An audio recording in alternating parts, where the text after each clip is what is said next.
97% of the time. You know, it's one of those things you lose a little. This is pretty bad odds. I think it's 176 million to 1. Yeah, but then people run around saying, "Oh, you spent 176 million dollars, you could guarantee your win," but that doesn't account for then the split. You could spend 176 million for the 600, and then you're down 100 million. Probability doesn't work like that, as you know. It's a disaster.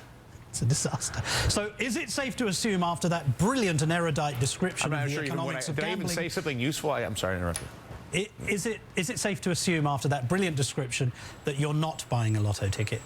Obviously not. I have like 10 of them, but, you know.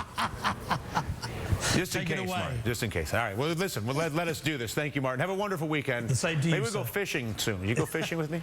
I'd love to. Yeah, we go fishing. It's off topic, but now that it's like fishing, I went to, you know, you get somebody on the phone. You name it. You're like, yeah, well, I got you on the phone. You want to go fishing? Anyway, the show starts right now.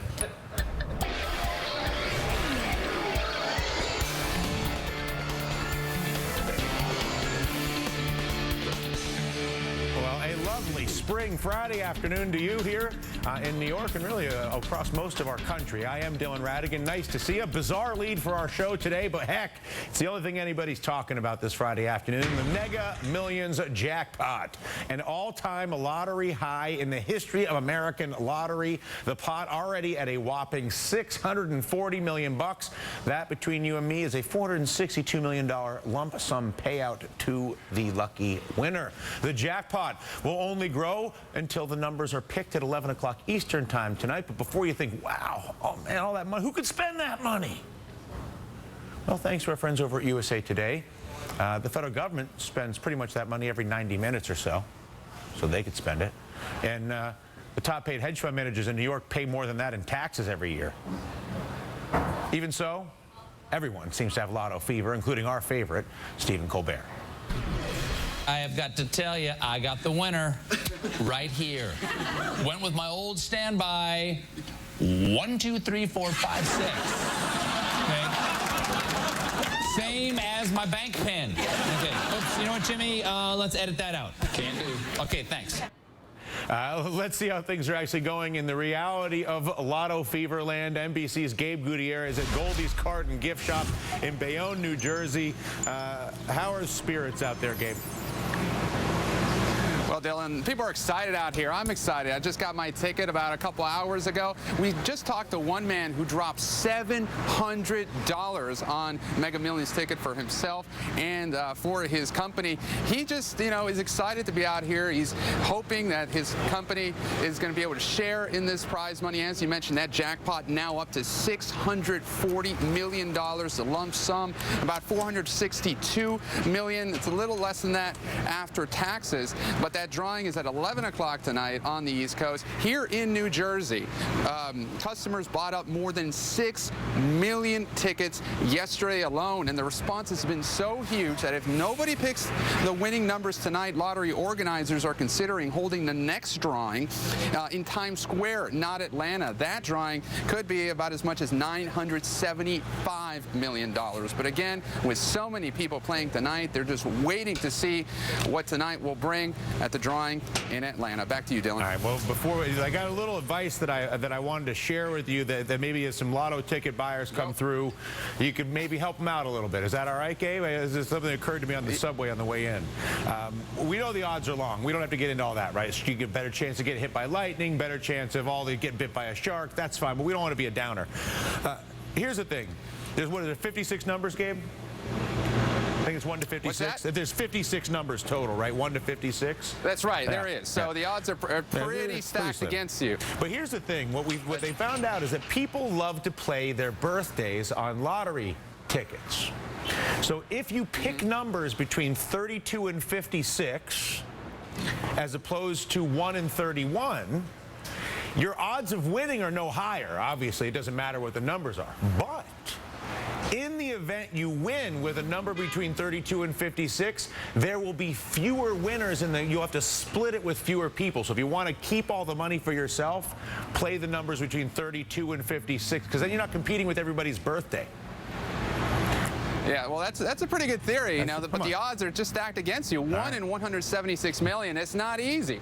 So basically, you know, people here, they aren't going for any scientific theory. You know, many of them, as you mentioned, they're just playing their kids' birthdays and whatnot. They're just happy to be coming together. This is something that really is just bringing people together. Everyone likes to dream and fantasize and see what they can possibly do with this money. So it's really exciting to see, and we expect to see even more people once they get off work a little later this afternoon, Dylan. Listen, keep us posted, Gabe. I want to turn our attention to the cold. This is the fever is everywhere. Every office, every talk. Okay. And so much of the money is coming from either office pools, factory pools, you know, all sorts of groups, right? Well, we are a little secret for you. Even the DR production team, the folks who help us enjoy the benefit of this conversation every afternoon, have got their own pool going.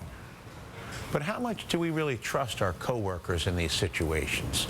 A judge in New Jersey, in fact, recently had to order that guy right there to share his $17 million lump sum Mega Million winnings with his coworkers. He bought it with all of them, and then you get it there, you see what happened. The 5 former friends had to take him to court, claiming that they bought the ticket in an office pool.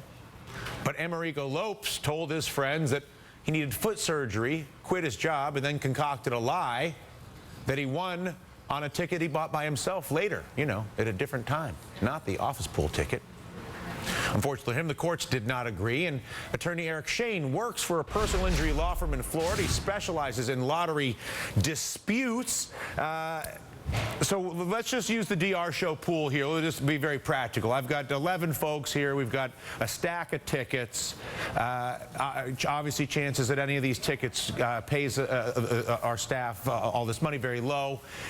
And in the event they do get paid, the chances that one of them runs off with the money and we never see him again, probably 50-50. Which you got to figure pretty much is true everywhere. So what do we need to know legally about how these office pools work in the event somebody actually wins? Really what you need to know is that there's no written law out there about just general office pool. It's contractual in nature, and that's the difficult part about this is there's no real written rules that anyone has, especially in your normal everyday job or workplace, and there's no real game plan as to what's supposed to happen and who's supposed to get what if you do in fact win. So what you're saying is if somebody wants to scramble with the ticket, they can. It's possible. I would hope that there's some type of evidence that the rest of the pool can set forth to show that they're entitled to at least a portion of those winnings.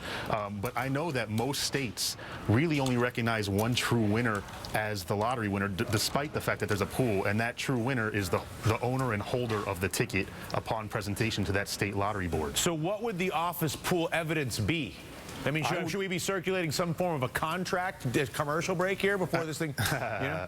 Yeah, I know that's a little impractical. Of course, I'm going to say yes, just speaking conservatively. I know realistically that that's not going to happen across the nation. What I would recommend is that there's some type of written rules about who can participate, how participation begins, what happens in the event of, let's say, someone that plays every day or every week, all of a sudden they're not there one week, they're out sick. What happens in that case? And I would also recommend that photocopies are made of all the lottery tickets and dispersed to the pool members prior to the drawing, so everyone knows that that is in fact the pool ticket, and someone can't claim that that was purchased with their own individual money and not pool money. So making photocopies for everybody ahead of time would be a good sort of intermediate contingency for the pooling concept, yeah? Correct. Yes. So I've got photocopies of our office pool. If you see this right here, I've got all the copies up. And in my case here, I don't know, we've got a bunch of them actually. We're probably going to win this thing when you look at how many pages there are here. It's a lot of numbers. So in my case, I had nothing to do with this. Do you understand? This is their money, their numbers, their pool, but my name is on the show. You see, and I have a piece of paper. So how does that work? Like, so let's say that you really have nothing to do with it. You were asleep at the switch. You weren't even paying attention, but you happen to be the front man, as it were. It's a compelling argument you make. Can I just take all the money? Do you have the ticket? Yeah. You have the original? Oh, I don't know. This doesn't count? This doesn't count? A photocopy does not count as the original, no. They're telling me Tammy's got it, who's by far the most trustworthy, most decent person on their entire staff, maybe in the building. And she's probably not going to let me have the money. Anyway, all right, listen, thanks for the insight. No problem. And I think the best real practical advice is to make photocopies. That seems like the intermediate thing. Practically, I mean, I would obviously recommend more, but practically speaking, across the country, yes, that's what you should be doing at the least. Yeah. All right, listen, are you playing, Shane? I am not playing. What's your problem? They don't offer it in Florida. Ah. But if you'd like, I'd love to get involved in your pool there. Listen, if I can manage to pull the Dylan Ratigan scam, where I lift the money because of I'll split it with you. You be my lawyer. I'll hire you to defend me for the money. No, I'm going to have to bow out now for that. I appreciate it, though. I'll pay you well, man. It's $7.4 million. No? I'd rather just be part of the winning group. All right. A pleasure. Enjoy your weekend. You too. And thank you, Shane. Thanks for having me. All right. And from the Mega Millions to the Mega Panel, we'll talk about the new way governments are looking to measure